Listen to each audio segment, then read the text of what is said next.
38 வருஷமா ஒருத்தர் வியாதியா இருக்கிறான். 38 வருஷமா ஒருத்தர் வியாதியா இருக்கிறான். அவனை கண்டுக்கிறதுக்கு யாருமே இல்ல. அவனை கண்டுக்கிறதுக்கு யாருமே இல்ல. அவனை சுகமாக்கிறதுக்கு யாருமே இல்ல. அவனை சுகமாக்கிறதுக்கு யாருமே இல்ல.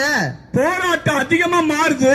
போராட்டம் அதிகமாய் மாறுது. அங்க அவனை கேள்வி விசாரிக்க ஒருத்தர் கூட இல்ல. அவனை கேள்வி விசாரிக்க ஒருத்தர் கூட இல்ல. ஒருத்தர் போனாரு. எப்படி நம்ம விசாரிக்கிறாரு? எப்படி தெரியுமா விசாரிக்கிறாரு? 38 வருஷம் படுக்கங்க. 38 வருஷம் படுக்கங்க. யாருமே கண்டுக்கல. ஆனா இயேசு போறாரு. எப்படி நம்ம விசாரிக்கிறாரு? எப்படி தெரியுமா விசாரிக்கிறாரு? எப்பா நீ இவ்வளவு வருஷமா படுத்திருக்கிறியே. நீ